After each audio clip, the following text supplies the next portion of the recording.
They called him cursed. They called him a sorcerer. But what they never knew was that one day he would be their only salvation. In the lush heart of West Africa, nestled between twin rivers and the protective arms of the Ubo Hills, lay the ancient village of Obado. Life here moved slowly but steadily, guided by traditions passed from one griot to the next. The sun painted the skies in golden hues every morning, and the children danced barefoot beneath the baobab trees each evening. Among these children was a boy named Kofi. Born to a quiet woman and a fisherman father, Kofi was unlike the others. His eyes seemed to reflect stars even at noon.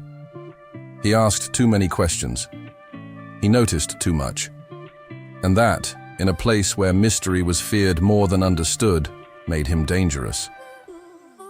It began with a shadow that fell over the village one evening, just as the sun dipped behind the Ubo Hills. A child had gone missing, little Afia, only 6 years old, last seen playing near the river's edge. Her mother's wails tore through the village like lightning. The men searched all night, but she was nowhere to be found. By morning, fear had taken root. And fear, in Obado, always needed a name. When the village witch doctor, Baba Sefu, threw his divining bones, they formed a circle with one bone pointing outward, toward the hut where Kofi and his parents lived. "It is him," Baba Sefu declared. "The boy who speaks to stones. The boy who listens when the wind has no voice." Murmurs became accusations. Accusations became roars. Even Kofi's mother, trembling, pulled him close but dared not speak. They dragged Kofi to the elders. He stood silently as the council of 6 surrounded him. The oldest, Elder Madhu, looked into his eyes and saw not fear, but knowing. "He has power," Madhu whispered, "but power without guidance invites ruin." "He's cursed," shouted another elder. "He brings ruin already," Kofi tried to speak. "I only wanted to help her. She was crying. I followed her to the river." Lies, they called it. The punishment was exile. At dawn, they cast him out. His mother tried to follow, but was held back by her husband, whose eyes betrayed a silent grief. So Kofi walked, barefoot, alone, and heartbroken, into the dense jungle. His only companions the rustling leaves and the tears that wouldn't stop falling. Behind him, Obado sealed its gates, believing it had banished the storm, but in truth, they had only just invited it. The jungle was no friend to a small boy with nothing but a thin cloth around his waist and a heart full of sorrow. The thick canopy above barely let the sunlight through, and strange sounds echoed all around, snarls, hoots, and the crackling of dry branches. At first, Kofi wandered aimlessly, stumbling over roots and thorns, unsure where to go. Hunger gnawed at his belly, and the fear of being alone wrapped around his mind like a heavy cloak. But nature, as harsh as it was, had its own way of welcoming those willing to listen. One evening, as the sun bled red behind the hills, Kofi collapsed near a small stream, his body weak, his spirit almost broken. He heard a soft rustling nearby. Out stepped an old woman, draped in leaves and beads, her eyes sharp yet kind. "You are lost, child," she said, her voice like the wind through dry grass. "Where? Where am I?" Kofi managed. "This is the forest of the ancestors. It holds secrets many fear.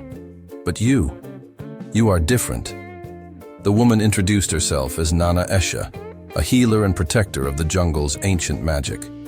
She taught Kofi how to find food, roots that tasted bitter but gave strength, berries that sang sweetness, and water from hidden springs. But more than that, she showed him how to listen to the whispers of the trees, the songs of the birds, the language of the wind. Days turned into weeks, and Kofi's body grew stronger. His eyes no longer just reflected stars, they shone with the fire of understanding. He learned the stories of the spirits that guarded the land, of balance and respect, and of power that could heal or destroy. Yet, even as he grew, a longing pulled At him, the memory of Obado, of the faces that had turned away. But Kofi was no longer a frightened boy. He was becoming something else, a guardian in the making. As seasons passed in the forest, Kofi's connection with nature deepened. He could hear the river's whispers, feel the heartbeat of the ancient trees, and understand the language of the animals. One day, Nana Esha took him deeper into the jungle, to a hidden cave covered in glowing vines. Inside, the walls told stories, paintings of ancestors, spirits, and great battles between light and darkness. This, Nana said, is where your true journey begins. In the heart of the cave rested an old wooden chest. With trembling hands, Kofi opened it and found a simple wooden amulet shaped like a leaf. Your father's gift, Nana explained. It belonged to the first guardian of Obado. It holds the power to protect, but only if you honor the balance. Kofi placed the amulet around his neck and felt a surge of warmth. From that day, he began to understand his destiny, not just as a boy wronged by fear, but as the protector his village would one day need. Years later, after countless moons had passed, Kofi returned to Obado. The village had changed, but the fear lingered in the eyes of those who once called him cursed. He walked quietly to the edge of the village, where the once majestic Iroko tree had fallen, its roots uprooted by a strange blight. The river that fed their crops ran thin and muddy, and the market square buzzed with whispers of bad omens. The villagers recoiled at his approach. "Sorcerer!" some cried, but Kofi raised his hand calmly. "I did not come to harm," he said, softly. "I have come to help."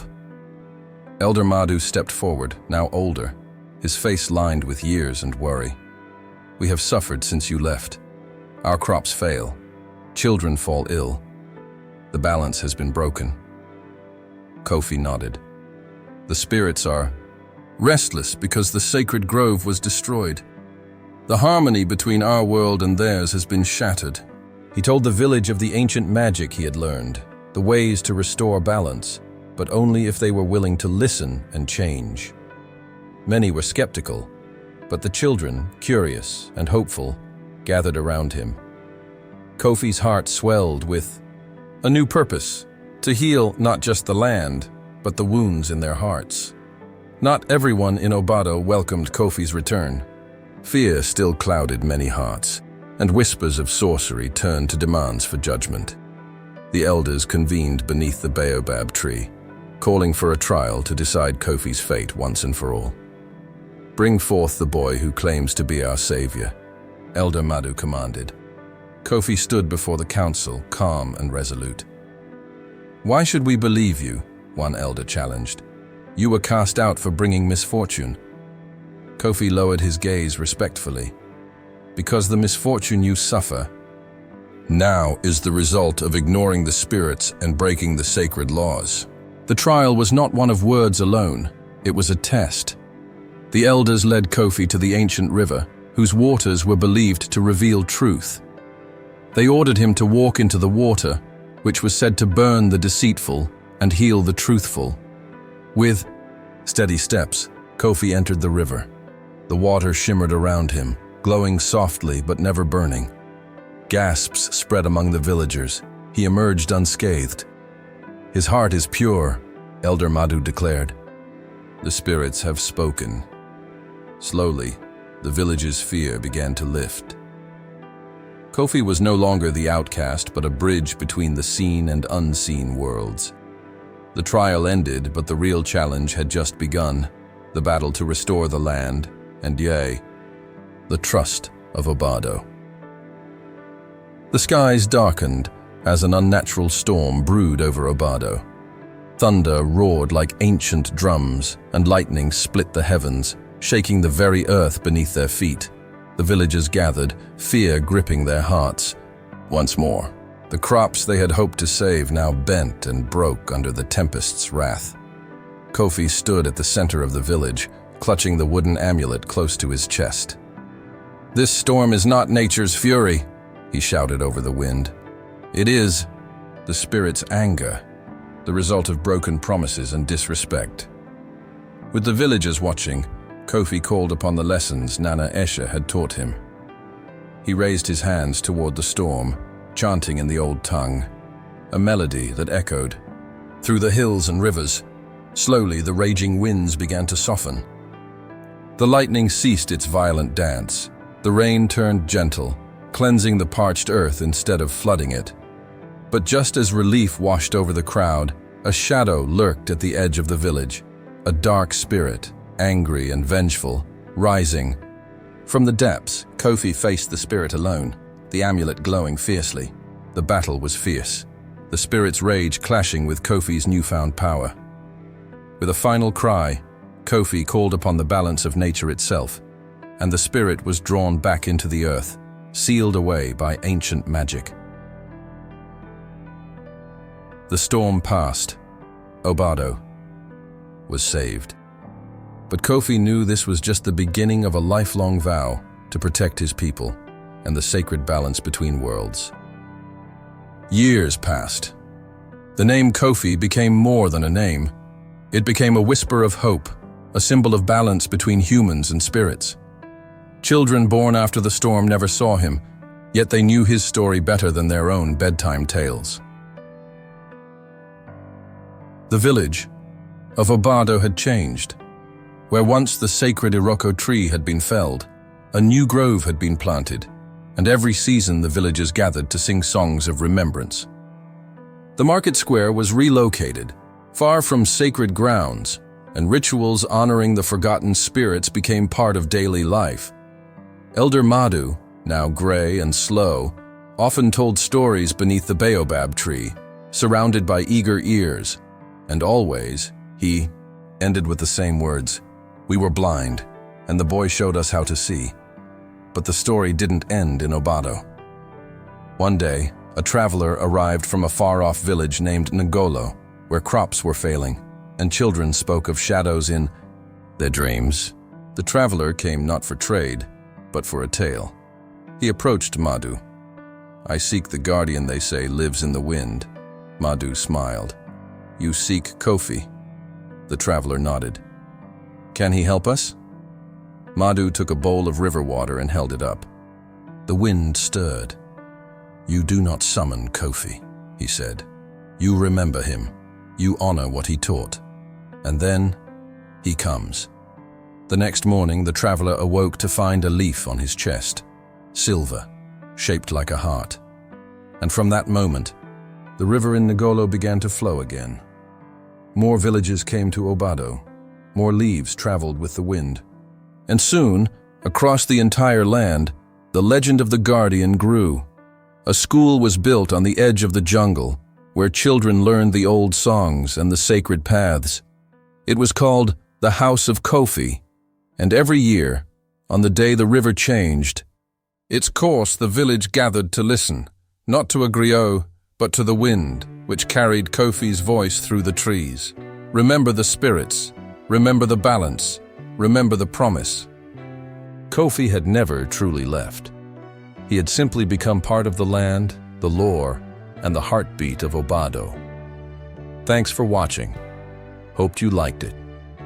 If you watched till the end, please comment Madhu so that we could understand you were with us till the end. As well as, please let us know where are you watching from.